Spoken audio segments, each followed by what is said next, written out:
Oh, bienvenue sur la grande et la meilleure chaîne du moment, Terre-Jaune Télévision. Mesdames et messieurs, nous vous saluons partout où vous nous suivez. Moi, votre humble serviteur Gloire Boussoube, je vous dis bonjour dans vos maisons. Comme les alara mukolo asuka semaine le vendredi, yango monito yeli bino na makambo ebele yasika toponi pe baoyo yo bazana mayele ko manyola makambo ezo sunga mboke ke de liboso. Il est là sur ces plateaux après 2 semaines d'absence, mais au moins aujourd'hui, il a sacrifié l'occupation pour être avec nous dans Congo Positif parce que l'audimat Oyo Congo Positif téléspectateur na biso bopé saraye et senga ki kaka a honoré pour que non a éviter problème nabino téléspectateur ya Congo Positif, il est là, il s'appelle Owen que vous aimez tous. Bonjour Ikandoué, bienvenue dans Congo Positif encore.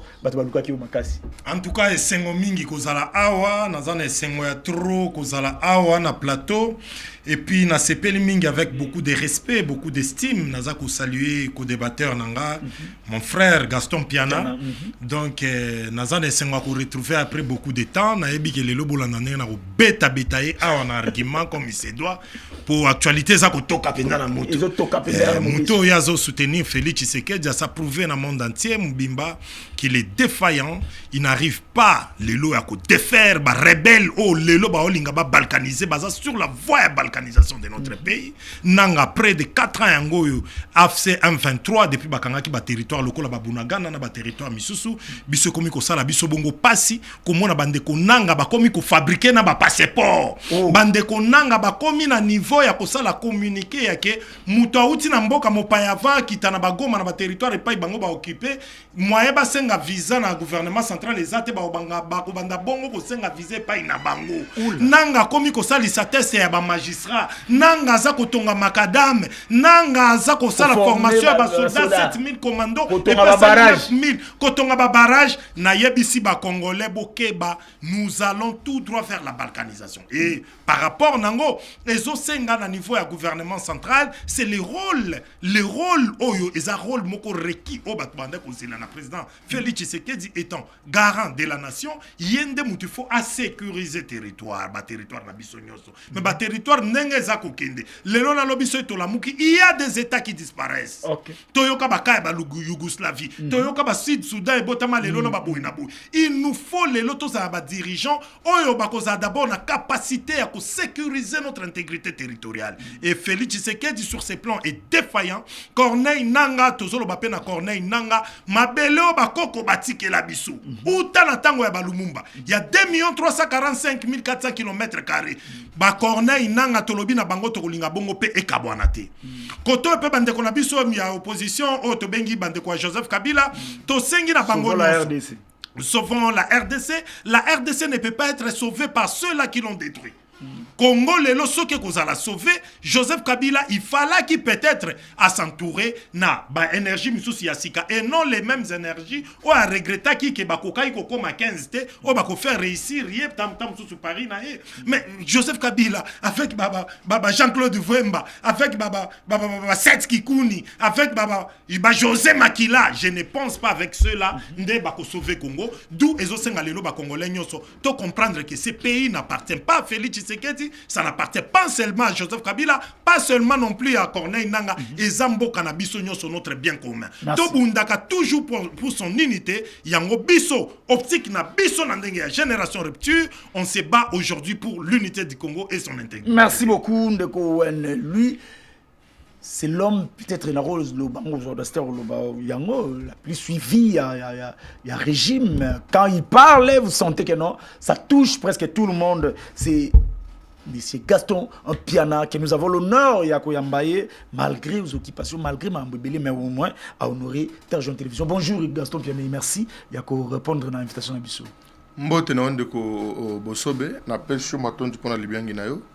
Mbote na moninga na ngai le politologue averti Owen Bosenge, un jeune courageux, pertinent surtout parce que vous savez la jeunesse, ce que tu lingi to sala lo lengi mususu. Il faut tout un peu cohérent dans la prise de position na biso. Et puis toi après la capacité à quoi assumer ma position na biso. Tu connais que ça la Milan, il y a opposition, il y a ko finga, il y a ko critiquer, mais ce qui toza na katia ba poche ya bateau. C'est-à-dire que le cerveau n'a pas le meilleur cerveau n'a yo et ça la kata poche na ye. On dirait qu'on réfléchit maintenant par procuration. Mais lui au moins il est resté. Sa résonance. Effectivement, il est resté au moins libre penseur, hein? Ouais, ils allaient ko tambola, ils allaient ko loba, ouais, ils allaient à condamner et condamne. Il ne s'arrête pas seulement à condamner, il propose aussi. Et c'est ça. Alors, on appelle ce peu dans comment école son excellence Félix Antoine Tshisekedi Tshilombo, banana biso ya barumbu, ouais, ils allaient bisika biso tovanda kana pesi bango mokakoswa, na pesi pe mbote na bana ya Mai Ndombe Mobimba, webi ezalali na ba député moko verré au bango bazali ko vanda kuna bazali télécommandé na Kisasa. Souci na bango ezali pour paralyser province ya Mai Ndombe. Or province ya Mai Ndombe ezu élan ya décollage. Ezu élan ya développement. Mais ezali ba nous bazana Kisasa wa lokola bango ba rata ko bima ba gouverneur et singika ko ce que vani alongwa. Mikolo milika yo mo ba tba ko chama kelela wa mutu moko bimisi ba mineur je dis bien.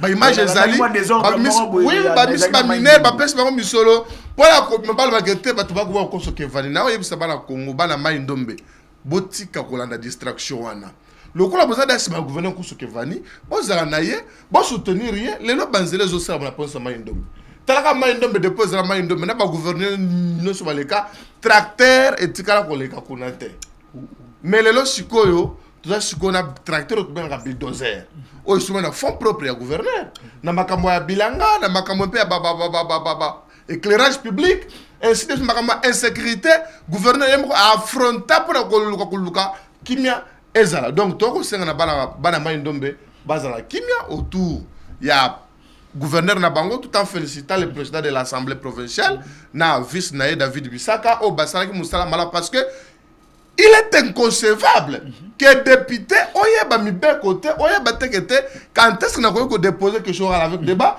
quand est-ce que na ko sa motion de défiance. Sinon merci beaucoup ndeko bosobe pour l'invitation lokola ndeko wena lobby a ko betangai au moins biso bato to betaka bato makale bato to betaka bato macha to lo baka mingite na zongi selo malo. En tout cas, je crois que non, ndenge tokoti sikoyo penda na kati ya sujet na biso. Ce qui vidéo wana ya Félix Tshisekedi na France ya ko promettre que ceux qui na est ba M23 ba longwe ba kotia autant de milliards de dollars pour na ko bongisa kuna ezali ba ko lakisa biso et puis toko tika eloba pour que non to zonga na sujet mais pendant c'était là Gaston Piana na banana yo comme ça na ko zonga. Mokonzi ya mboka bandelo wana awa tout le monde a le droit et puis à qui sur la France on a que le bam qui est ce qui non M23 libéré babongisi ba millions pour na ko tonga en tout cas la vidéo et vous allez malamu to landa vidéo après de to zonga bongo to commenter yango assemblée avec public surtout aux assemblées na Christian la vidéo et puis nous allons revenir c'est parti.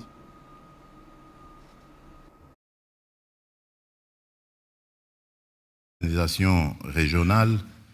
Mesdames et messieurs les partenaires techniques et financiers, mesdames et messieurs, je voudrais, au nom du peuple congolais, saluer la tenue de cette conférence ici à Paris, aux côtés du Togo, médiateur mandaté par l'Union africaine pour la région des Grands Lacs, et en étroite coordination avec les États-Unis d'Amérique, le Qatar et l'Union africaine, qui accompagne les efforts de médiation et de désescalade.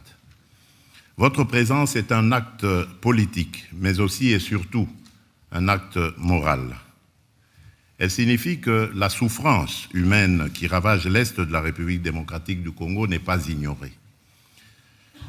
Elle signifie que la paix et la dignité des peuples des Grands Lacs engagent la communauté internationale tout entière.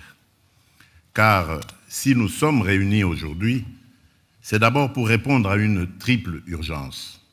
L'urgence humanitaire, l'urgence sécuritaire et plus encore l'urgence de la paix. Mais notre responsabilité va au-delà de la gestion de l'immédiat. Il s'agit de jeter les bases d'une stabilité durable fondée sur 3 piliers indissociables. La protection des populations civiles, la recherche d'une paix juste et l'intégration économique régionale comme moteur d'une prospérité partagée à la condition, bien sûr, qu'elle s'exerce dans un environnement apaisé, sans heurts et sans affrontements. Mesdames et messieurs, depuis plus de 30 ans, l'Est de la République démocratique du Congo saigne d'une plaie qui n'a jamais été refermée. Ce n'est pas une crise passagère, c'est une tragédie qui a déplacé des millions de femmes, d'hommes et d'enfants, détruit des vies, brisé des familles, affaibli le tissu social et compromis l'avenir de toute une génération. La République démocratique du Congo fait aujourd'hui partie des pays les plus durement frappés par les déplacements internes, avec des millions de personnes. Bonjour et bienvenue. Bonjour cher Gloire, bonjour on a débattu nanga mokolo ya lelo kasi ba salutation particulière na ba nyonso bazela biso pe émission kitoko oyo koyoka ba analyse na biso ba ye tozali nano ko défendre la population pe to kotika la toujours ko défendre la population. J'ai toujours conseillé à la jeunesse congolaise ya kozwa ba coton ko tiana matoi face aux politiciens. Oh, bazali lelo ba biso discours A, le ba na discours B, nyonso wana pona ba intérêt personnel na bango. Bonjour à tous. Merci beaucoup. Nabandi pe na yo abongo na okende pande ko Gaston piana ndeko Félix Tshisekedi abandaki yango awa meto moni pe na kuna na mokili ya France a uti ko loba yango soki M23 asilisi makambo alongwe na espace wana bakotia bongo misolo ebele pona kotonga este wana pour que non makambo ekoma na kimia. Comment trouvez-vous d'abord voyage na France et puis comment analyser le discours na yo? Je suis de ceux qui, au-delà de tout ce qui se passe, la diplomatie à la République démocratique du Congo, tous allés taper à côté.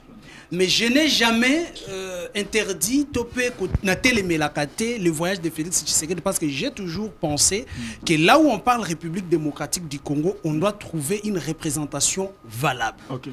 Mais pour ce voyage ici, on doit se dire certaines vérités. La République démocratique du Congo, le président de la République qui voyage, tribune minene ya mokili. Mais quel est le discours que nous amenons? C'est là où se pose les vrais problèmes. L'objet d'un discours, il y a à la moindre escarmouche qui menace les voisins pour nous que nous sommes un État souverain, ce qui bon meki tokoya. Quelques temps après, je n'ai jamais eu un discours belliqueux face à voisin. On se pose la question, le chef de l'État joue à quoi au juste? Félix Tshisekedi wapi na France.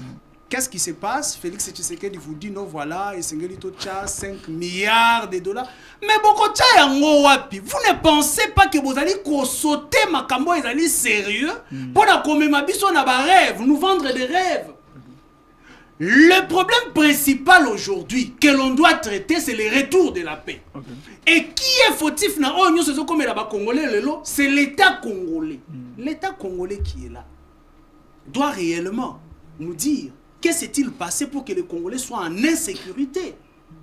C'est une responsabilité de l'État congolais à défendre les 145 territoires d'Abisso. Il y a qu'à défendre l'intégrité territoriale, il y a qu'à protéger les Congolais sur le plan alimentaire, sur le plan physique et tout. Mais ce qui les Congolais sont maltraités à l'est de la République. Tu évites à tout moment, par les étrangers. Mais voilà, le chef de l'État vient nous parler de 5 milliards de dollars. Bissika, déjà, tous allés en paix. On éjecte l'argent. Mais mon solo, on a dit qu'on projet, les Congolais ne sont pas bénéficiaires. Cet argent-là, ils ont dilapidé par les politiques congolais. Mais vous nous parlez de 5 milliards de dollars. Est-ce qu'ils allaient de la poudre aux yeux des Congolais pendant que vous deviez traiter des vrais problèmes de sécurité? Moi, je pense aujourd'hui que le voyage du chef de l'État, pour cette fois-ci au moins, je pense que Félix Tshisekedi a tapé à côté à travers son discours. Il devait rester droit dans la sécurité, droit dans la défense, il y a un territoire. Merci beaucoup. Je crois que non, le logo et que vous allez vraiment malam. Juste un petit rappel pour Christian, le logo à Terre Jaune Télévision. Gaston Piana, même question. Comme boni bino ndenge de ko tsholoba, bo si sino makambo eza essentialité. Bo yebite nanu soki bokolonga bango to bokolonga bango te. Na négociation kuna bazo accuser bino ke no bino koma ko attaquer bango pa na nanga, bazo accuser ke no bo attaquer bango. Mais bozolo ba soki ba libérer bokotia 5 millions. Vous monitez que nous bozo sauter d'étape, ndenge de ko utiliser terme que non, ko vendre ba rêve. Pourquoi na moment où le chef de l'État peut faire ça? Tant on a nga Isaac Mutomazolo bana yo comprendre que Zanetti Vinicius a bêti match à combien dans 85 minutes. Oh. Le message suscité. Nani. À Charles Mina ya woti makamunae, ozo forcer pour ça l'émission. Makamuno ça zolo ba moné tous embrouillé. Parce que azo maîtriser makamu yango mala moteur. Ndeko Gloire Bosobe. Mboka na biso ezali agressé. Soko otuni ndeko Isaac, otuni ba congolais. Insécurité na est la République démocratique na biso. Et bandu camp. Bako biso te qu'ils en a 5 ans. Bako biso te que ils en a 7 ans et Félix Antoine Tshisekedi Tshilombo. La raison pour laquelle on a été ba élection ya liboso en 2018 OMMA Félix na pouvoir. Na est wana ba parti sous basala basala élection te. Notamment ba bénéfice de parce que ba nyangala kata baronda banda ko bimo bazo pour mabatu. Alors, c'est une situation héritée. Mais comme l'État, l'État a géré actif et passif. L'État a une mission primordiale à gérer la population.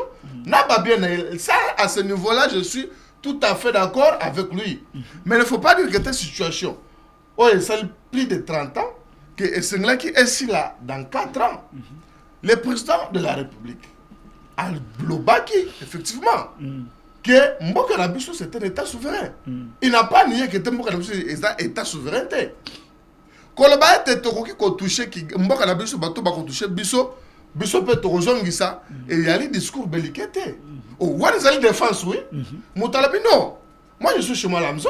Mutu soki oye otumboli ngai nga pena ko se défendre pour na ko tika obuma bana na ngai bon ya détailler combo que à partir d'ici on peut atteindre Kigali. C'est ça que je dis parce que l'adversaire est bien connu et bien identifié. Alors na étape haute tozali mboka na biso azali censé place nyonso bazolo bela mboka na biso ezala pona nini tona ba territoire za sous occupation na likambo ya zolo ba ya Rwanda na ye Isaac na yo Bosobe na ngai na ndeko wen biso toyebi ke te France a soutenaka Rwanda biso toyebi ke na ba désordre na ba massacre oyo ezako sama na est la République na biso la France y est également pour quelque chose. Mais tant que besoin de ça miluna ezali occasion pour notre chef ya ko setonnaye ya ko lobela bango ko lobete makam o esengeli esila. Parce que le Kashkoyo, est-ce qu'il peut bien jouer? Ce que le président a besoin d'accueillir. Bon, bah, cause raison que tu ben ça qui est, pourtant sur le Makambo a quitté. Or, le président de la République, à quoi il y a la piège à Kagame mette? Pour Makambo bandi, place nyonso to kena ko sur le Makambo sécurité ko banda na Luanda, Nairobi, Luanda, Doha, États-Unis partout, beso to kenaka. Alors, le président de la République t'a le Makambo ya 5 milliards. A sauté ma sécurité à lobby bien dès que Rwanda il était clair oui mais j'ai l'impression que Isaac Azo masqué place où la chef de l'État a souligné que tant que troupe rwandaise zonga et pas une banque parce que c'est automatiquement logique ici ce sont des Congolais de bas étage utilisés par les Rwandais. Maintenant, on a dit que les Rwandais ne basent pas sur la bango. Attends Joseph Kabila. Tant qu'on est Rwanda, tant qu'on est Zokota, Rwanda oui. On va sécuriser. Les lots, par rapport aux news, même il y a des choses, il y a testé bien que les troupes rwandaises basées et pas une abisso. C'est ça le chef de l'État lobby. Tant qu'on construit ça, Makambouana, Rwanda bazonge pas na bango, notamment ils ont ba école batouana. Babuka, ils ont ba pont, oye Bukana, ils ont ba hôpitaux, oye ils ont suscité, ils ont ba kambo belé, ils ont rendre via bateau comme il passe. Quand le chef de l'État dit ils ont pensé misère au peuple, oye aye bazali ko subir na ba zone oye ils ont occupé. Ça ce niveau là ils ont ko penser parce que gérer il faut pas qu'on projecter. Prévoir. C'est pourquoi à Sali même appel na ba français lui non il faut ba aide moko humanitaire urgente ebima pour la comme kosunga bande ko na biso o bazali ko vivre na situation exécrable parce que so ba aide humanitaire ne bimi sikoyo banani ba gérer gouvernement central ou bien bananga mtu ba gérer non et songa na biso ko comprendre ndre bosobe bananga basengi aide humanitaire très bien chef de l'état président na biso asengi pona ba population ne wana mais yokate l'état zali ko pesa bande ko na biso wana aide wana sur la demande ya gouvernement congolais. Vous comprenez? C'est pourquoi yoka quand c'est mon ngana senga kabinabi bolanda ministre muya tango zoloba.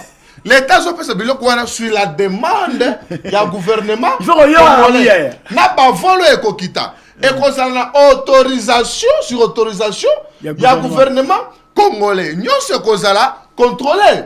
Ce n'est pas que tétan ba kofongola ezali ba Rwanda na ba supplétif na bango nde bato bakoya bakota biloko non. Mais pourquoi Rwanda zo s'agiter?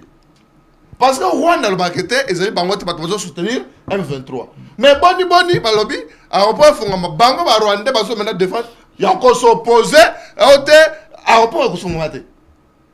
Aux autres comprennent ce que c'était utile que notre président se déplace maintenant pour que nous étaler une fois de plus implication à Rwanda, implication à Kagame. Na régime de sanguinaire contre la massacre boni France muteko senga ke no ba fungola aéroport ya Goma est-ce que bazana intérêt wana et puis na moni ntango bango ba lobby ministre ya affaires étrangères à Rwanda côté les Mélango pour dire que non c'est pas désolé baté qui gère le pays qui gère le Congo actuellement tobo sanate que na kacha makomo ya est na bateau bande ko médiation na bateau ba proposer ba piste de solution. Les Français peut également. Dans le président Emmanuel Macron. France, à les États-Unis, à les Qatar. Il y a une décision. Il y a une solo là. Mais tant que vous avez une solo là, tant que vous avez une solo, c'est-à-dire que vous avez proposé une piste de solution. Ce n'est pas prohibé. Parce que la souveraineté. Et la souveraineté comment? Mais comment vous devez défendre comme la place Nabisu? Le gouvernement Nabisu va plaider déjà pour qu'on fasse l'aéroport. Il y a Goma. Ate ba makila au bateau to pesa kao. Et Sengali et que ndekura na bande kwana. C'est pourquoi même ba mampinga na biso. Ba bazalaki bloqué kuna. Bazolaki ndengeni. Le gouvernement Nabisu c'est pourquoi ba croix rouge na ba kendaka ba ko zobango. Tu ne jamais qu'on ça la débat que pour la France, ça qui était Bafongola aéroport. Non. Merci. C'est tout à fait logique que était Bazali qu'on a Bazali qu'on souffrir. Et c'est une aide et comme la bango. Merci. Moutou Kaikolongo et comme un Goma T. Moutou que faut bien et atterrir par aéroport ya Goma. Et puis autorisation. Et cause la et qu'on pesama na gouvernement congolais. Et demande ya aide douana. Batubasani yango za gouvernement congolais. Merci beaucoup. Owen Ndogowen Maloba Olandi mokonzi mboka malamu ndenge a lobby et puis azo senga a lobby que non soki que non ba libérer ba Rwandais bazongi ba kutia bongo misolo bongo soki 5 milliards soki combien pona ko bongisa makambo so tueza kuna et puis ko tonga mboka wana mopanzi ya est. Yo kanisi ndenge ni pona makambo wana et puis c'est la France qui demande ouverture il y a aéroport il y a Goma.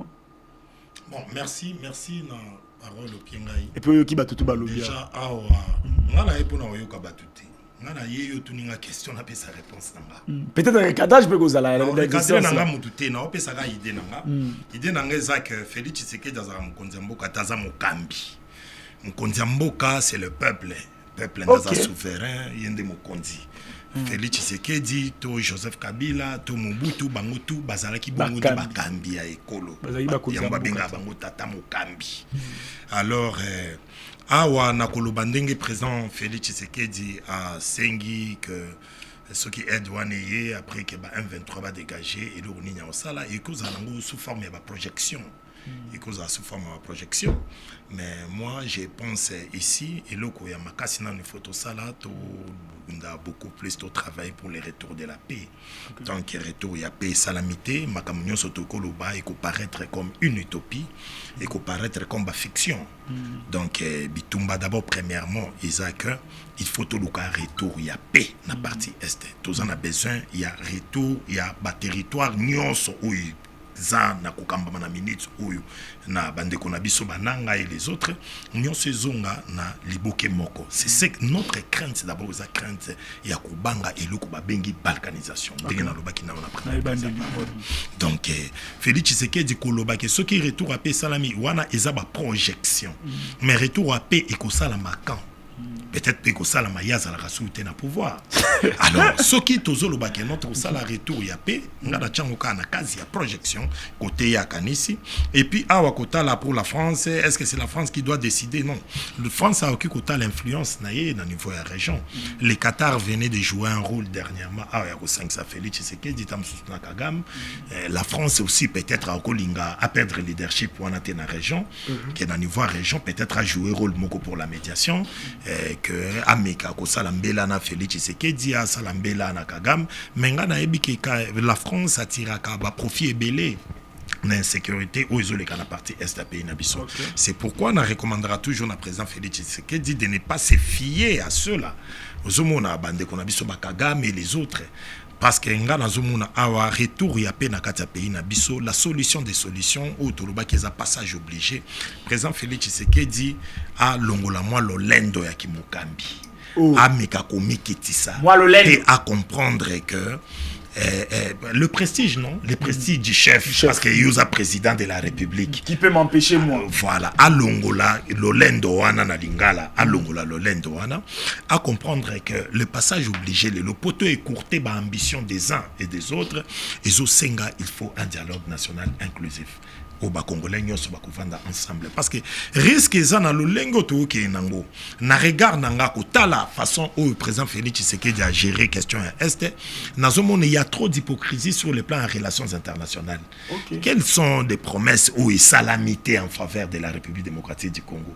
Ma promesse est salami moi mingi autant surtout quand ça qui lobby déjà bitumbezo aussi là l'autre fois Trump écoute à tout les motoloké a tchena kaznae parmi babiloko ouye a sali pour na paix a zongisi paix na République démocratique du Congo. Or c'est faux et ça au ba congolais baza ko bikate président Félix Tshisekedi à tout moment qui a ko compter na bandeko o to bengi bango ba partenaire misusu étranger à cause la déçu et puis notre pays ils ont risqué gros au moni na situation sécuritaire ou tozana ngona kati ya pays na biso lelo ba responsable baza misato et ça Félix Tshisekedi Corneille Nangaa na Joseph Kabila baza misato c'est-à-dire conflit d'intérêt à Batouana misato où toute la nation est en train d'en pâtir. Nazo comme ba congolais belé ba komi nostalgique baza nostalgique te mais baza ko bosana oyo musicien moko ayimbaka lobi mwana mayema koleka lobi ko bosana yango te. Nous avons tous critiqué la gouvernance de Joseph Kabila ici. Ce n'est pas parce que Félix Tshisekedi est en train d'échouer aujourd'hui, il gouverne mal, il est illégitime et tout comme ça. To bandali sous travailler pour les rebondissements des kabilistes. Sinon, bitumbanyo soto bundai contre les kabilistes et kenango nul. Comment les Congolais tozo comprendre te to kantaneti à part Félix nenga zo kokate seul mutu oya bongi na place on les a Joseph Kabila. Donc biso nyonso ba Congolais tout toza awa to na biso ka ba complément d'objet. Bazoba. Place on a des osalanga motema pasi. Au retour la même tina niveau ba réseaux sociaux, au retour la nenga ba tu bazo défendre le régime passé. Ba bosani que le régime passé. Si c'est que d'atika la nenga nani basé la longa atika la ti 2035 koto peut-être c'est que da kende Kabila ndaya. Ah ce que zo foule la basi. Naibisaka yo chaque jour de bonangai. Omoni bato wana ka ba poste ba okipa. Na makambo boye babiso ba owe na zate. Omoni Basile. Yo mo mona ete rosola na yo mo ki mutu mo makanti ebunga bo. Mam Basile azolobo mo ateke mutu mo bo ba mamugo bo. Et c'est invraisemblable mutu ko croire na moté. Au moins, tu as une spiritualité, tu as une spiritualité, tu as une communication, c'est-à-dire, provoquer. Ok. On se comprend. Il y avait de l'incohérence. C'est toute la ligne. Nous sommes basés là. Mais Ero Yambo, Wena Mkolo Yamba Basile, Lobate, Wena Lobaki. T'es na Lobara. Nala bossa na raté. Nala bossa na raté, Wen, na bossa na raté. Ah, Bisoto Zoloba. Yango Bisoto Zoloba. Awa, en principe. Félix Tshisekedi, Joseph Kabila, Nanga Bazana, conflit d'intérêts. Ils ont organisé une très mauvaise élection en 2018 et pas une nini nanga lobi bango batubachaka Félix Kocha. Joseph Kabila sala qui n'est pas passation de pouvoir ngana odongo la bango na otala na télévision. Ah, élection pina résultat solo yangote ba proclamer. Yo banota la bango. nazotala te na odongola aodongola bango de ozoyina bango naoyina te nazodongola ke oyebike bato oyo eloko eleki awa bajoue biso eloko moko boye mais par après bato wana misato soki bakoti en conflit nga lelo nakei kozwa kazaki na nga nalata en faveur d'un d'eux ya moko na bango. Ça n'a pas de sens. Comprenons que Félix Tshisekedi, Corneille Nangaa, Joseph Kabila, ils sont des personnalités à dégager à jamais dans ces pays. Le pays doit évoluer avec d'autres personnalités. Le pays doit évoluer avec d'autres aspirations. Le pays doit évoluer avec d'autres ambitions. Mais comment les Congolais vous pensez en dehors de Félix, en dehors de Joseph Kabila, en dehors de Nanga Batumisu Bazate? Nathalie Sayo par exemple, faiblesse à Corneille Nangaa. Est-ce que pouvoir Bazoka pouvoir Namando qui conformément de notre constitution, déjà Yaza Libanda. C'est-à-dire, pouvoir Sokolingi Kozwango, il faut ezala issu, il y a volonté à peuple. Peuple moutifua, pesayo, ezala émanation à peuple. Nous sommes dans une république. Une république, c'est une forme à gouvernement où le pouvoir se donne par le peuple et ça délimité dans le temps. Territoire et pas Bananga Bakangi. Qui d'entre les Congolais a évalué Mbongo ou Bananga Bazo gérer kuna? Le loso basali pena Félix Tshisekedi ba mais Mbongo nyonso o bango ba gérer yango pendant tout ce temps ba ko la biso. Et comment yo Congolais fait lokolo lingi Félix te obeteli bango maboko. Bon, totiki côté kuna. Awa toye bande kona biso neti Joseph Kabila. Mais Joseph Kabila avait géré le pays. Il a décrié qu'il ne se fait pas entourer n'a pas eu malam 15 personnes. Mais aujourd'hui tu as l'air à salir sauvant la nation, ceux qui sauvent la République démocratique du Congo. Asana banani. Kaka bato biso to décrié qui. Siko yo lelo na minute sans besoin soutenir côté à quand Joseph Kabila. Oza sûr que na table ya Joseph Kabila na répertoire na ye. Erazo la bato nini bazo bunda po na ye. Yo za na liste ya bato Kabila zo compter na bango. Non, okosa la politique de manière apostolique té. Que zo la politique na ndemo bozo kumisa mutu na sentiment. Moi, pour parler de Joseph Kabila, je dois avoir un accord. Il y a gouvernance dans Joseph Kabila. Moi, je suis au WEN. Voilà, nous avons batotami balemi ça tout bakoyoka. Non, qu'on s'en va sentiment. Naï Kabila depuis à kotaka pouvoir, on a tangi classe na six classe dans les débuts des années 2000. Si les lots, si Kabila le monde pouvoir, n'a-t-il qu'à travailler dans la République démocratique du Congo. Il nous a maintenu dans la pauvreté. Bah les bolos le lo basuki a pembe to bimina mitou. Il nous a maintenu dans la pauvreté. Et comment nana okiko travailler le lo pour Kabila zonga la pouvoir, nana tala ba shadari ba osala lolendo na ba minako. Jamais. Comment Ngaï je peux soutenir Félix Tshisekedi, il a fait mandat. Oh, banda kota qui moins produit de l'IDPS. Mais si le Félix mandat na yezo aussi là, natikali ko me retrouver na ngote. C'est quoi le plaisir? Et ça ko lokato ni neko sala ngai na lo ba Félix au-delà 2028 Félix il faut ça la lisusu. Et ça li bon maté.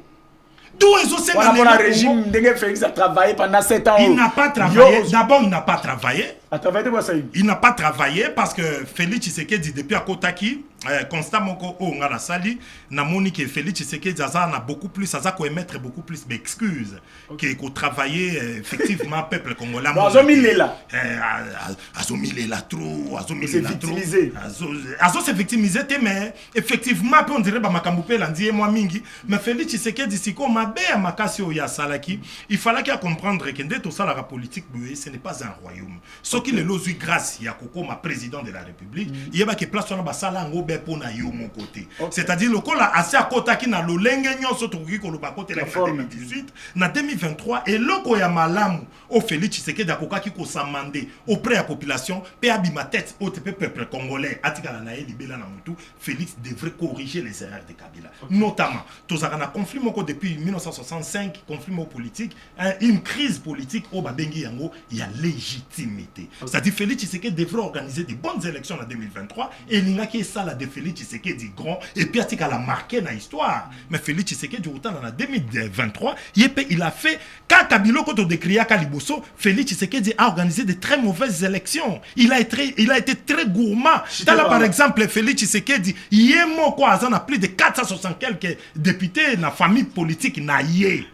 Oh Joseph Kabila Koutou malgré ma tricherie mais banda ko lunga créer moi semblant équilibre opposition a 12 opposants au l'Assemblée nationale au trop si qu'on a niveau pas l'Assemblée provinciale partout ça ka batuka Félix Tshisekedi c'est-à-dire Félix Tshisekedi nande totanga on a politique ba grand système politique comparé Félix Tshisekedi le loto coach à République démocratique du Congo a ça ko imprimer caractère moko autoritaire caractère moko boya il y a dictature caractère moko ya tyrannie caractère moko boya nyonso ça la volonté na ye ceux qui posent muta côté na yete au comme neti makambo baloba na biso na Bible na Apocalypse mamba 666 donc image ceux qui ba condamner à mort ceux qui font sakani ba bambi yo peut-être tout 10 nationalité rwandaise 4 millions donc babilo moko ba ndenge wana tam super balobi aux poison rwandais babilo moko ezokende alors Félix Tshisekedi ne parvient pas à unir les peuples les autres a divisé na caractère linguistique tous a divisé na caractère communautaire tous a divisé na ba makambo ebili d'où Félix Tshisekedi n'est pas le symbole de l'unité. La preuve, le pays est en train d'être déchiré sous Félix Tshisekedi. Donc, on a eu ça hier. Natangeli obatumi satu yozuka muto asuka nalobi olobi que non Félix n'est pas le symbole de l'unité ubandai na Kabila tolobeli nanga to e Kabila to kiti siko Tshisekedi c'est ça non olobi kaza le symbole à unité en tant que chef de l'État c'est yanga tout le pays est déchiré aujourd'hui à cause de la présence de Félix Tshisekedi au pouvoir. Alors Congolais il faut comprendre que il nous faut ndeko ko palanga na te bozaka na complexe te pozo mona mutu tam soza na mbongo wango soza na mbongo wa Kongo mayele akili ni mali omer nanga mo waloba nanga dada nkana aloba akili ni mali c'est-à-dire mayele sokoza na mayele nde botaka mbongo bota la biso sur le plan politique te po mona ki mutu yaki na jipo kanisi yenda za na intelligence Félix Tshisekedi boyebi ndenga kotaki na pouvoir azaki pe ni loko te le loi comme d'influence za na tozolo bana bino on a des possibilités des capacités lelo topé sa chance na génération mususu peu importe les camps bakoki pe ko uta na niveau union sacrée bakoki pe ko uta na côté mususu mais une nouvelle manière de gérer na batu mususu ba na ba agenda moko ya sika nouvelle manière de faire les histoires. C'est un peu ça ma proposition. Merci beaucoup. Donc, Owen veut dire que non, faire autrement. Makamwa Sika. Et où tu rappelles la bateau Sika? Mondela Zazo Bate à moi chaque après 5 ans, va changer de directeur d'entreprise. Moi chaque après 10 ans, va changer de directeur d'entreprise. Parce que, bah, on va faire un bâtard, on va souffler mon bois Sika. Au moins, on a fait match qui est comme 60, 70 minutes, va changer joueur, mon côté joueur. Dès Isaac Mutombo. Ce qui se passe dans l'Assemblée nationale Nabiso. Donc, gloire, ce qui se passe là-bas, l'Assemblée nationale, et comme c'est la résonance, il y a Félix Tshisekedi, comment battre benga bato avant de sabango, payer bisabango pour créer des ordres et d'autres personnes, basali analyse balobi que non, ndeko kendeko panzana na union sacrée vrai, yangoana. Je viens d'attendre que non, caméra autour ça la communiquer qu'à la mingité. Situation où ils s'est passé dans l'Assemblée nationale. Donc, bah, tout ça, le retard de GC Koti par rapport, il fallait pas voter ni à budget ou taïkoleka. Nous sommes là parce qu'il fallait baser là. Bataille puis ça bango ligne d'orientation. Bah, Bosso Bassano c'est prononcé qui comme candidat président. Aujourd'hui, on ne sait plus. Soda comme Takiwana, donc il fallait démissionner. Est-ce que Soda Perda qui poste tout ça, on ne sait plus. Et puis, les colons et l'Assemblée nationale, le monde peut pas l'Assemblée provinciale, n'est comme il n'a pas Boboulou. Merci beaucoup, cher. Je pense nous allons un peu essayer à répondre à la motuna nao mais tikana nazonga mukena ndeko Gaston ngita ngazuma loba mbala moko bandi attaque to voilà Isaac ayena azazu pema mais le même Gaston azako kota na maloba nanga pona koloba no voilà ce que je reconnais c'est un problème, il y a efficacité à l'État, n'est sali que bandeko bazala en souffrance de l'autre côté. Donc il croit au moins que l'État congolais est défaillant quelque part où ils allaient que bandeko na biso va souffrir à l'est de la République. On n'a pas un autre individu à responsabiliser. Si on est sérieux, on doit reconnaître ici que bandeko na biso nyoso ba do subir kuna ezala motema mabe à étranger. Ezala comportement mabé à Rwanda. Mais ici, nous devons retenir que c'est lui qui doit protéger les Congolais. À l'international, c'est l'État congolais. Et cet État congolais est représenté aujourd'hui, et pas et principalement l'institution président de la République qui est la personne de Félix Tshisekedi.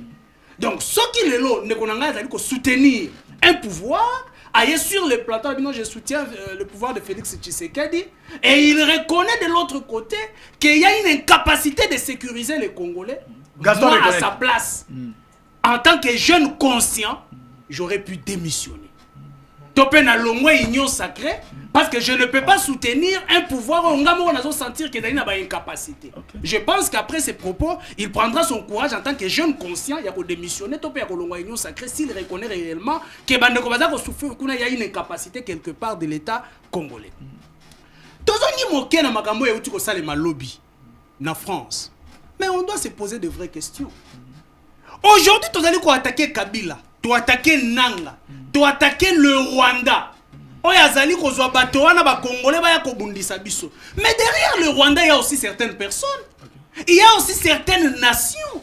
Et parmi ces nations qui soutiennent le Rwanda pour ce qui se passe à l'est de la République, il y a principalement la France. Oh, il y a qui sa couleur est claire. Et tu as soutenir le Rwanda pour ma compétence au RDC. Est-ce que vous pensez qu'on est à l'aise et sérieux? Un pays où tu es bien que si Manaye Rwanda pour inquiéter la République démocratique du Congo, a une conférence disant non, c'est Sunga, Congolais va souffrir kuna na bazone ya ceci. Et nous allons avec honneur, tout là tu peux ma veste à Quito quand on s'est présenté, qu'on a tous eu discours, il y a bientôt combien on dit, on les cite devant les gens. On n'est pas sérieux. Ou on veut quelque chose et son contraire. Les Rwandais ne peuvent pas faire la République démocratique du Congo sans la bénédiction de ces grandes puissances. Et parmi ces grandes puissances, il y a la France. Et Motonali, dirigeant France Lelo, c'est celui qui a invité notre président de la République pour Naroké. Si aujourd'hui nous étions sérieux, si le pouvoir actuel, Bazalaki sérieux, qu'est-ce qu'ils allaient faire? On allait condamner le Rwanda, mais aussi citer nommément ceux qui sont derrière le Rwanda. Nous avons vu la Grande-Bretagne, Kalamingite Awa. Bato ça la partie à Bazali ko tungisabiso à l'est de la République. Baouti ko pesa Kalamingite Awa bafona Rwanda, sachant que le Rwanda nous combat et le Rwanda nous a ça la guerre moko injuste dans la République démocratique du Congo. Jusqu'où allons-nous bercer ces gens? La vôtre, vous allez la diplomatie. La diplomatie commence lorsque tu allez commis la vérité en face. Après, tu vas pour trouver des solutions. Un rapport de force. On ne viendra pas citer hypocritement le Rwanda. Citer nos frères, utilisés par le Rwanda. Nos frères sont sous-traités par le Rwanda, mais le Rwanda aussi est sous-traité par certaines personnes. Pourquoi on a peur? Ceux qui meurent là-bas sont les Congolais. Bazali ba Congolais. La politique n'est pas une religion. Si nous estimons que le Rwanda est mon côté et que derrière le Rwanda, il y a une nation, grande soit-elle, nous devons savoir dire la vérité dans Batouana. L'arme de crocodile.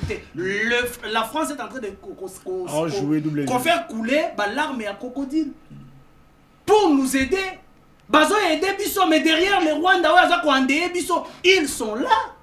Bazali Simawana.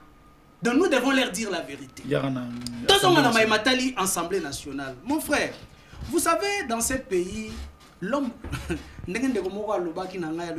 tout ce que nous pouvons faire en RDC, si nous ne changeons pas l'homme congolais, le problème c'est l'homme congolais.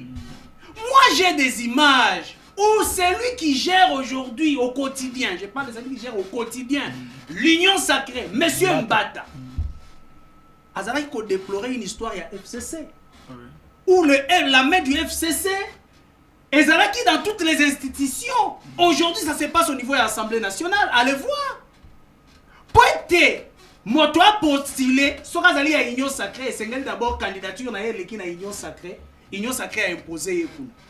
Aujourd'hui, qui va valider Boji, tous les autres sont contraires pour se retirer. Où est la démocratie au Tobundela qui l'autre? Où est la démocratie au Barosi Mukendi Bakendela qui? Vous pensez que la démocratie n'existe plus? Non, je ne sais pas dire comme un politique que la démocratie n'existe plus. Mais tu as une descente comme une pente très grave. Lorsque, au pouvoir, le président de la République est le fils du Sphinx, Étienne Tshisekedi, l'UDPS, qui nous donnait des leçons de démocratie, lobby, qui a combattu le pouvoir Yamobutu, le pouvoir de Mouzé et tous les autres qui sont venus après. Les lots, ils ont un schéma, il faut que ça se gère d'abord au niveau ya nani. C'est Mbata qui doit prendre. Mbata vous dit bon voilà yewana bah comme le Sabino le roi film. Yewana kei oya voilà quand il oya kalamingi te résultat ils ont bimawa. Résultat ya nani ah voilà c'est Boji qui sort. Allez bande konanga ba beti maboko papa. Nous sommes quel genre de peuple? Tout à jeunesse ya lolengeni. Moi je pense aujourd'hui que nous devons nous réveiller. La jeunesse congolaise moka il a dit kokende mabe. Cette génération, les politiciens, ils sont en opposition, ils sont en majorité. A changé. Et qui a majorité changé. Nous devons essayer de laisser place à une jeunesse consciente. Merci beaucoup. Gaston Piana, même parole. Binou, beaucoup mis l'Assemblée nationale. Qu'est-ce qu'il y a résonance? Il y a présidence de la République, il y a Félix Tshisekedi. Ceux qui ont y a l'obité. Tout le monde a quitté mon point de sa caméra, qui n'a pas comme nani, pas nani Kabouya. Kabouya lobi non, il faut à base de la injonction. Abiku tout d'ailleurs, bah collègue né, abiku tout d'ailleurs na ngena mbabango. Bogo. Ba collègue na vile ngena mbabango mais au moins tous là makloba ou takuna pas. Lelo lisusu Mbata aussi de son côté qui nous présente. Donc tout le ba député baza katana baza liberté ya ko tchaba ambition na bango luka exposer et ba maele na bango ope ba ko sala sans que non Félix Tshisekedi a décidé. Bon makambo ya Kabouya okubombe yango wen camarade ne kala moto Oh na IDPS ga ibi makambo Kabouya ngana lobaka ngote parce que vous savez monette makambo Isaka Otchikoloba non je devrais démissionner de l'union sacrée. Pourquoi? Parce que mon a reconnaître que l'État a défaillant. Na mon pas koli konzi, l'État a pu faire combattre la population na biloko na bango. L'État a peine pu faire garantir intégrité territoriale na mboka na biso. Mais tango peuple na biso ba bombier. Tango intégrité territoriale ezali violée. Quelle que soit la complicité ya ba congolais, mais la responsabilité revient à l'État. Cher Rwanda, on ne éviter à tout le canal la mission na chulu ba pas comprendre ton ngeni. Net makamazolo ba. L'UDPS a abonné une opposition pour instaurer véritable état de droit. L'état de droit en grosso modo n'est rien d'autre que le respect des tests. Groupe na biso zo tangawa Mbata. Mbata azali pe ko chape tata mon conseil ko na union sacrée na mutumbu tobele. OK. Talanan. J'aime comment positif. Tata mon libre na penser na. Tata mon conseil ko libanda. Batuni makambo assemblée nationale. Tata mon conseil ko la bi non nga makambo na etalinga te ezala makambo na bango interne. C'est tout à fait normal parce que tata mon conseil ko ali institution assemblée nationale pe institution parlement pe na lo lenga na yango. Basel pe indépendant ba ko sala makambo na bango. Maintenant tango ko na tour Kabouya dit non na zose la tata mon conseil ko aloba. Soyons sérieux. Caméra vitale. Allié de taille à tata mon conseil col. Au babandana et cache ainsi de suite. Bah quoi ici l'Assemblée nationale. Mais c'est le président de la République qui propose candidat Moussous. Mais en tant qu'humain, en tant qu'intellectuel, de Cohen, est-ce que candidat wana a communiqué na moutou chef de l'État tango bah quoi ici caméra? Ou bien candidat wana azakina na moutou chef de l'État avant caméra quoi? Question. Non, mais nous devons réfléchir.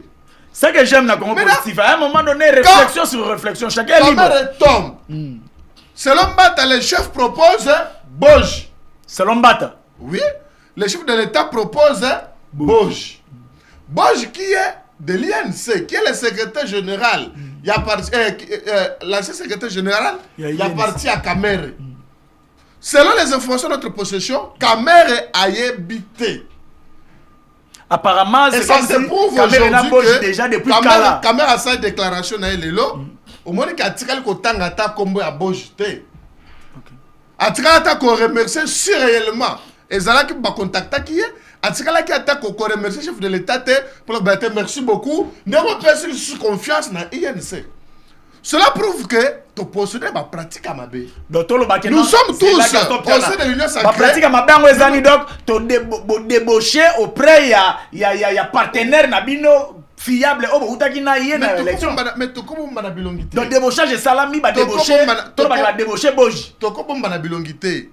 chef de l'État azali garant ya bon fonctionnement ya institution azali autorité de référence ya union sacrée ce qui a montré que Owen azana kati parti Gaston Piano Owen azamba qualité azana compétence azana probité morale avant Gaston Piano azana partenaire na chef de l'État il faut atuna ngai ndeko omoni ndeko Owen wana pour la poste tel boye nazomona boye lokola yo balongolio to tchaye c'est ça mais donc que le second niveau de l'Assemblée nationale ouais salami wana ezali ko intérêt démocratie parce que la démocratie, elle a une élection, elle a une compétition. Mais tant que Isaac Yemoko, est-ce que c'est une compétition? Il faut s'aligner. Le temps que Isaac va tout depuis le président de la République, le président de la République, je n'ai jamais siégé au Parlement. Ok. Atika ko siégé ta. Azala qui conseiller chef de l'État. Aya comme ministre, comme ministre Tilelo. Député. Atika jamais conseiller, atina ka suppléant na ye. Maintenant, caméra koyi. Tous on a 500 députés au niveau Assemblée nationale. Imaginez-vous que na kache ba député nyoswana, il y a pas un député capable de pouvoir remplacer Vital Kamerhe. Il y a un seul député na ba député wana. Oh, na linga la facile. Et c'est le message que bino supposé poser ba bololé mutomba ya ali faire. Mais on devrait être sérieux. Comment est-ce qu'on fait? Beaucoup de recherches, nous avons porté dans la fonction régalienne, nous avons ministre de l'Industrie. Nommé il n'y a pas 3 mois. A démissionné par le président de l'Assemblée nationale. Ça ne s'explique pas. Maintenant, Moutouango, Azalata n'a probité morale malamu. Azalata Moutouango Azala qui compétent. Non? Awawa, bon, j'ai fait l'ongwa. Matiki ba comme que tu vas côté na ministère du budget. Heureusement que nous sommes bloqués. Oui, balobela yi kamwa c'est balobela yi kamwa na plateau na ngaya wa oui balobaka na plateau na ngaya wa Boji balobela kiangwa Boji lokola azali balobé aza candidat ya haute autorité de référence ya union sacrée muto apesiye nous ne pouvons pas discuter la décision à tata. Et puis pareil que non batonga tika na côté ya paye tika ngana lo bande no baba zo kayo Boji aimé Boji Sangara. Et même si Sangara, le corps de azali candidat, il y a haute autorité politique de référence, il y a union sacrée famille politique dans Ngaï. Nda apprécié. Tu peux discuter. Chef de l'État ne moutoyebi, chouanini, on y a sali. Mais, ezali kopeki sabi sauté. Total gestion à Moutouana, total parcours à Moutouana, total niveau à Moutouana. Bon, j'ai outil qu'on a budget. Avant l'on sali coup. Agi ba comment bato akoti ke ba koti ba na musala awa na ministère du budget ba preuve ezali. Aimé Boji, loi de finances 2024-2025. Aimé Boji a créé structure comme la génération Aimé Boji Sangara. Génération Aimé Boji Sangara. Nini asali. A koti ya wana ba structure ya ba ministère nyonso bafutaka mbongo na structure wana. Maintenant biso tozoloba on les ba rencontrer biso na ba fait ya zoloba ki azoti na batu ba ça c'est un dossier azoti na batu o ba ko kangisa biso azoti na batu ba kuboma biso non toyebi to saba na ba pauvre toyebi mais yebi c'est ba congolais ministre ya finance ya budget comptable de la république muto azoka bona misolo structure na yo na ba ministère wana nyonso et kei ko luka nini. Et selon les informations de possession, il semblerait que on bazou bana bakosi azo déjà 35% ya misolo ya ma structure wana. Et si lui wana te a chepe ya camarade na Guy Luando Vidal ezali ya muninga na Guy Luando ezali atie bango na structure wana structure ya Tuluka ezali. Oh non, ça c'est un dossier. Kende tala loi de finances plateau spécial ça tala loi de finance ça mérite un plateau spécial. Loi de finances 2024-2025. Guy Luando bazali Tuluka bazali. Mais c'est que je me demande, est-ce que batu nyonso ba entrepreneur nyonso ba fondation nyonso ba na mboka ndeko na ngai bazala ba fondation te? Qu'est-ce qui fait que Aimé Boji avant akwa ministre ya budget et le quoi les ala quitté et le quoi na et continue à comme ministre ya budget au moins il a conflit en compétence. C'est une faute grave, c'est une faute déontologique grave. Attends aux qui mbongo, attends aux qui te mutamba kota prison, azo misolote intention. Azali. Ben mutu ya bongo sikoyo, Assemblée nationale autorité budgétaire pour que ça ekuna. Elle est crédible à terre. Elle est crédible à terre. Merci. Lelo. alors que le budget a Mouzito a remplacé. On m'a dit que oh, de quand même. Docteur Banamilicho Bamboso Banani tout bazongi sima ba comment talara boji. Non, vous savez, le patriarche Bosoko d'Ampoanga, moi je n'ai jamais regretté de soutenir ces grands hommes d'État qui incarnent beaucoup de valeurs irréprochables. Parce que c'est leur vision. Il y a patriarche Bosoko d'Ampoanga. Et là, qui est intéressé à créer, et ça fonctionne. Et ça poste. Il y a d'ailleurs, ceux qui ont la poste, moi je me retire. Mais nous privilégions maintenant avancer. C'est pourquoi tant que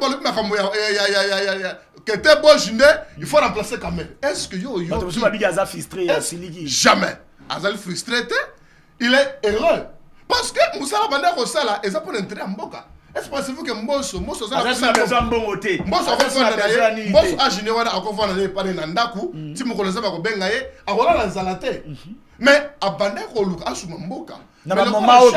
mais la chance peut s'améliorer. Grâce à l'expérience, l'expertise, mais chance peut s'améliorer. Il se retire, il appuie, il accompagne. Choix, il y a président de la République. Merci beaucoup. Mais à ce que moi je sache, je ne pense pas que Boji a un choix judiciaire. Et puis, j'estime que Boji a cause de la très dangereux que Caméré. Merci beaucoup. Ce qui Boji a un choix malamouté et qui a cause de la très dangereux sur ces plateaux, comme c'est un dossier, on va organiser des émissions, on va organiser aussi la super enquête sur Makambo et Uchikobi, Marceau Keza Solo, en tout cas la terre régionale. Dans la zone, c'est là-bas, il y a un bref, on a ma boîte, on a sérieux. Alingaki azula de finance na mobimanango ayena ngwa lobi botala comme l'angeza te na ba ministère on nyonso atenga ko selinga. Merci. Mais lui enfin les jamais menacé ba benga kangai. Merci. Mais je suis. Eza ndenge moko loko ya boje zali nazo luka ba enquête. Kufa na mukola lo mumba déjà. Nazo luka kufa kenda tout ça. Merci. Nazo luka ba enquête ndenge moko ndenge pe nazo luka ya dudu famba ba yebi Singapour na ministère. Parce que j'ai l'impression que régime n'a pas toyé ko créer des nouveaux hommes forts. Toyé ko créer ba nouveaux riches. Et ça, merci beaucoup. Merci, merci. Ce que ça solo, ils appellent les gens Makambo Baïsinga Mambadou Famana ministère des Affaires étrangères et de la coopération régionale. Le ministre Mouzito a signé déjà pour quand il s'abat il y a coopération internationale na affaires étrangères na état de liquidatif na ba paye complémentaire na bango ba foot à bango déjà ba mesela ko foot à bango déjà après 3 mois ça fait presque une année ba zorango. Mais babi Doudou Fama bien en foot à bango te po mbongo ezate mais na sima kuna toyoka babio 37 milliards de francs congolais bunga à chaque fois que ba foot à batona ba foot à batona ba paye complémentaire. Réfléchissons ensemble comment il foot à bateau chaque 3 mois après. Au foot à bango ba 1 mois 2 mois 5 seli bango sali 3 mois pesi bango. Mais babi kete ko foot à bango bongo te po ba rozelater après 3 mois pour ba foot ndako. Ba rozelater après 3 mois pour balia zombo na bango na panza ko foot à bango 1 mois après ça la 3 mois pour bango yobite te na pesa bango bongo te. Il faudra pesa bango kaka 3 mois mbala moko. Dossier wana ya 37 milliards. Ce qui est vrai. Na Congo positif, Nazine a eu déjà quelques éléments. Batelenga déjà lettre au ministère à budget, comment il s'appelle, le ministre, le vice-premier ministre Mouzito a signé qui pour que non, par contre ça paye complémentaire, on a un état liquidatif, Nazanango déjà, et puis Nazon l'annelandesco Makamboya 37 milliards wana soke outi wapi. Nakozonga après des détails. Owen, bon, Makambo Atali Assemblée nationale. La démocratie, balobi que non. Na état de droit na minute des alliés et le chef de l'état ndenge moko pe natama kala aponi na eboji bamboso ba se retirer batosu ba se retirer et c'est là où règne la démocratie dans la Assemblée nationale. On a blandi ndenge otuninga motuna oyo mais na koyoka ndenge ndeko Gaston auti ko s'exprimer. Il y a lieu que Batou, Ertoé Bissarabango, que le régime a fait de Tshisekedi n'est pas un régime à soutenir. Mais on a dit clairement. On est où t'es pas inabisoté. L'andignon sur Makambouya ko sala passi, ou ko sala congolais passi. Et puis chef Félix Tshisekedi muto ya poni que le loi commissaire à l'Assemblée nationale ezaka muto oyo ba Gaston kutu ba membre ya union sacrée bazana ba information pour naye ya lolenge na ya ko kamba ya mabe mais muto wana de Félix aponi qui s'assemblent, se ressemblent, et puis ma traction, c'est ça la maka, par rapport, il y a Ndenge ou Bamaka. Tu tiens na yo zaka ancien secrétaire général na Yebi Petit. Mais ngai awa na mekai ko réfléchir moké, na politique idéale ezali. Réalité peut ezali. Donc on a un courant idéaliste et un courant réaliste. C'est-à-dire chef de l'État a koki ko choisir mutomoko boye au sein d'une famille politique. Même kaka dans la communauté a koki peut ko na mutomoko monique na koki ko sala. Mais sur le plan il y a courant réaliste pour na kolinga cohabitation pacifique au niveau de tout parti politique.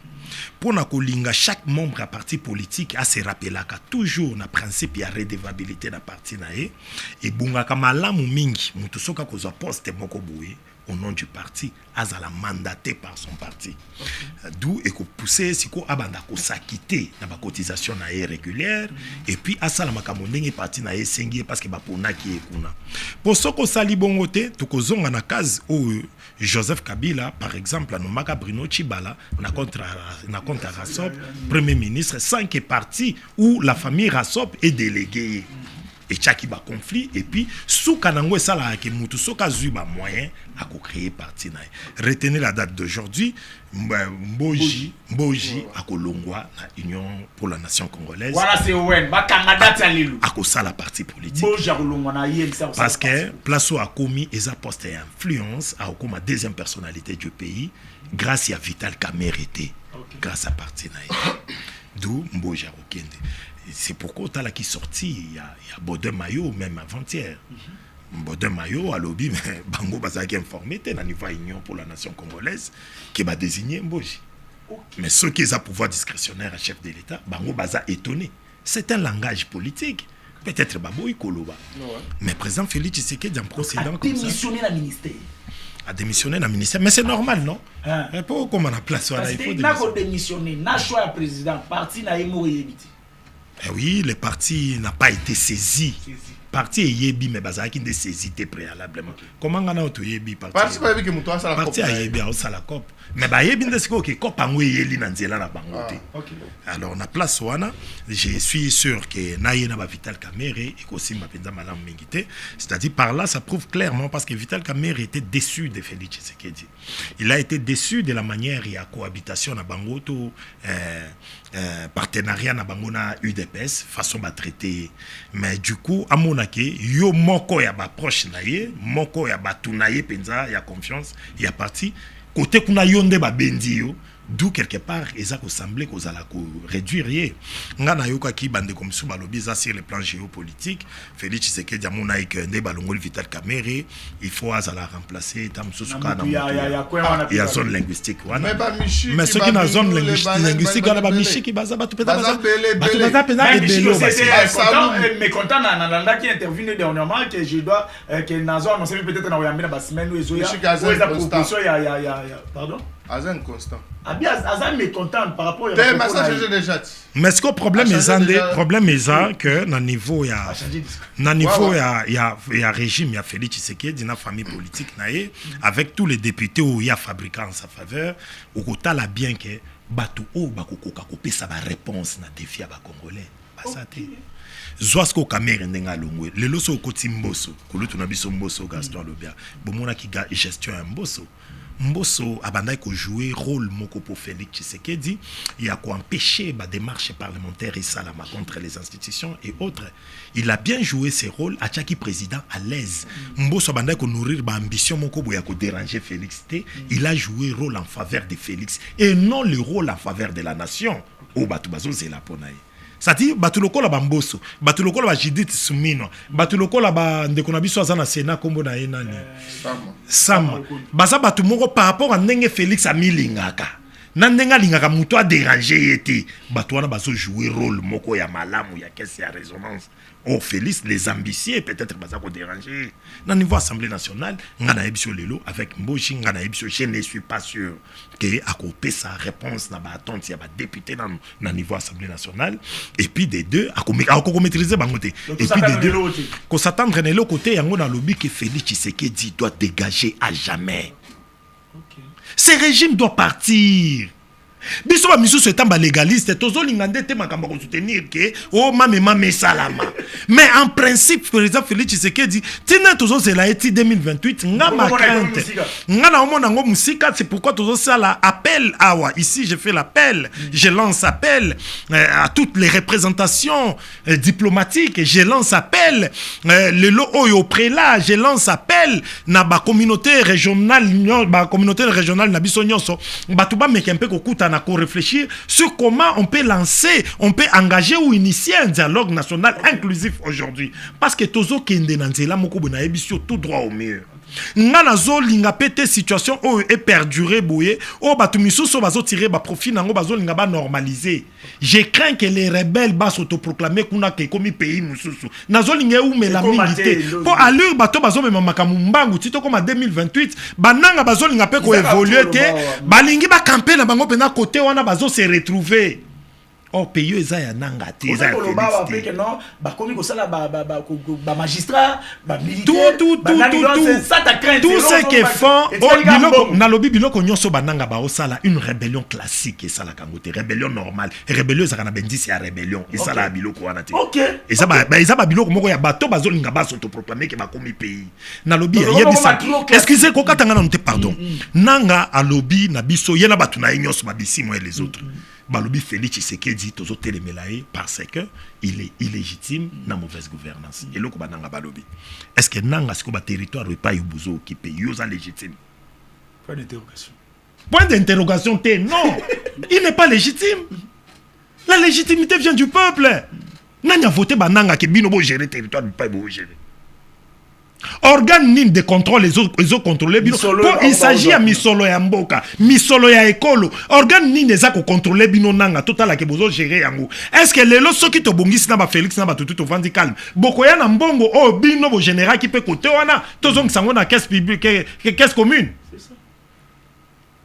yango to lobby ba congolais bozala nostalgique te soki bino bozo kanzaki boane eloko mususu ya kosala te à part Félix na bananga biso tozo kanzaki nzela mususu ya malamu izali nzela maboko yango on a compté sur d'autres gens ils nous ont trahi na niveau opposition politique non armée comment vieux Fayoul par exemple au qui ne côté ranger derrière Félix Tshisekedi et pourtant Félix Tshisekedi tozo mona ba faiblesse sa gestion na ina makambo ebele il fallait que nzela o ngana zotele mela awa place o ngana za il faut to sala na ba fie na nga Martin Fayoulou na bien ngati na lela yo kanti Moïse Katumbi so akekuta na Félix nga na olela ngai na kolela OK point olela ti na olela te point na lela po vie na nga vie na biso tozana na opposition politique non armée ko kende ko se ranger derrière Félix Tshisekedi po na nga ezala ki trahison et puis ti lelo bo mona te que via perda pédale.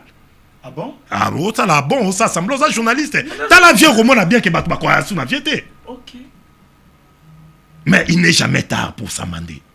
Président Martin, Lelo Oyo, Nzela O Biso Tozaya, opposition politique non armée, c'est la meilleure des voies. Toza ligne moko exceptionnelle. Joseph Kabila a sa faiblesse et à mes gestions. So il bachete me mutape perdre ya on a reversé bango. Gestion la bango za mabi. So ki bato ananga bochete me na otimi sabino ke nanga a légitimité. Mbongo côté to azozo na biso to facha contre pouvoir. Mais mbongo côté azozo na makambu nyoso nanga zo gérer. Nanga zo contrôler. Oyebi ke bananga bachape na ki avant 17h mutako ba epelete na ba côté wana bagoma. Soko ba kucho zo me na masanga bazo kanga batu fimbu ko na village. Et ça ben indice ya dictature. Bananga ba osala ki pyongi yonge pa ibazali. Maintenant zo ebisa yo ba faute belé ba violation droits humains et ça mabi pa bananga bazo gérer bo palangana te. Na besprit obiso ba dikano tozana on a kim so bananga ba na yebiso toko beba na bango ba chaîne nyoso mukile ko yapo toko ko ka réfléchir devant rebelle. Merci beaucoup. Yango biso to lobi na bananga na ba Kabila na ba Félix ils doivent dégager à jamais. Congolais to sangana to pesa indusa na génération ainsi. Merci, c'est là où on y a entendu ça. Abonnez-vous na ba plateforme na biso pour vous marabo. Tala ozota vidéo ne lengine c'est on vous abonner. Profitez, abonnez-vous. Nater Jeune Congo Positif, l'émission est finie. 30 secondes à venir, il y a une sacrée dans ma monnaie. Et baby, toi, ça sera une honte pour Nangaï Robert Solo à venir à Union Sacrée. Mon problème est l'avenir de la République démocratique du Congo. Il y a une Union Sacrée. L'avenir de la République démocratique du Congo, il y a une Union Sacrée. Il y a une image sombre. et qu'il faut une génération, il y a des jeunes penser, il faut créer une nouvelle classe politique comme on l'a dit, et non pas bipolariser la classe politique congolaise, et que si ce n'est pas Tshisekedi, c'est Kabila, si ce n'est pas Kabila, c'est Tshisekedi. Il faut aujourd'hui une jeunesse consciente. Merci beaucoup. Gaston Piana, avenir à Union Sacrée, 30 secondes. Aujourd'hui, on a un Avenir à Union Sacrée, il se dessiner vraiment malamoté. Et Sengeli Tobongisa. C'est ça, ma Sengeli Tobongisa pour être famille politique Nabiso et Kenelibuso. N'a pas autant le Makambo ya Koulout Nabiso Jabo de Mayo. Mais Jabo de Mayo a prouvé une fois de plus que non, c'est un homme d'État qui incarne beaucoup de valeurs irréprochables. Bango yen se baye baki na bangote. Alors, oh, mais ce qui réellement, exactement quand j'ai école mon taponi bouge, je m'incline. Parce que lui également voulait servir sa nation. Alinga katika bamprente, il y a bonne gouvernance dans l'Assemblée nationale. Mais ce qu'il faut vous estimer que non, c'est Boge. Or, Boge, pensez-vous que ministre de la Finance Nicolas Kazadi, Otolobela Kiawa Ndenge Nyonso, pouvait commander ba millions de sono auto kakwana ndiko wen sans que Boja yeba question bato finga ngabo finga na bibo est-ce que Nicolas Kazadi akba commissaire ba millions wana nyonso sans que Boja yeba. Merci beaucoup. Est-ce que Boji a Chakis Fondation na ye na ba ministère wana nyonso pour rien? Merci. Est-ce que Boji avant le ministère à budget atika ki liste wana que SG a budget c'est la mauvaise gouvernance. C'est la mauvaise gouvernance. Boji a mauvais plus que Camère. Et le système, c'est le système du pouvoir. C'est le plus légitime de dire tout ce que tu veux, mais ne faut pas me demander. Allez, ouais, 30 secondes. Il ne faut pas dénoncer à moitié. Je ne dénonce pas à moitié. Moi, si jamais le fait, je détaille la mauvaise gouvernance de Boji. Merci. 30 secondes. Merci. Na 30 secondes, na 30 secondes de l'oka na zolo bana ba Congolais et belé tolamuka. Ba Congolais belé, il s'agit de notre pays. Biso tozala bato ba pays misusu te to na ba passeport ba mboka misusu te mboka na biso kaka yango. To bunda pona mboka na biso Congolais nyonso. To lingate likolo ya conflit ya Félix Nanga Kabila biso nyonso pays mbimba tozala en otage, c'est que tozaba zoba. Congolais vanda place aux talangai. Tokobima bazoba soki tozo compromettre avenir na biso likolo ya Félix Nanga na Kabila. Ba apôtre na bango komona bango bazoleka partout na ba média ko sonité ko défendre Kabila. Ba apôtre na bango sonité ko défendre Kabila, ko défendre Félix, ko défendre Nanga. Na yebisi yo Congolais na bato wana nyonso solution et quoi pourquoi nyotanka Fayulu. Natangi bolo jotende ko na bino vous faites la promotion. Non, y a pas tout le est-ce que so yambi Fayulu tanga akombona. Natanga ngatuna surtout. C'est là. Je ne me sentirai jamais mal à l'aise na plateau tout nanga likambo Gaston Lobaki, o tout nanga likambo ale bolo jo alobi, likambo ko Merlin Lobaki, likambo ndeko nanga Israël Lobaki, Isaac, o lobanga likambo ki nana Lobaki. Moi mon souci est cette génération. Tili wa ko yanga. Souci dans la génération.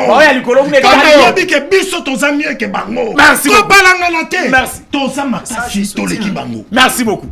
Allez, abonnez-vous. Terre Jaune Télévision Congo Positif, la meilleure et la grande chaîne du moment. Ciao.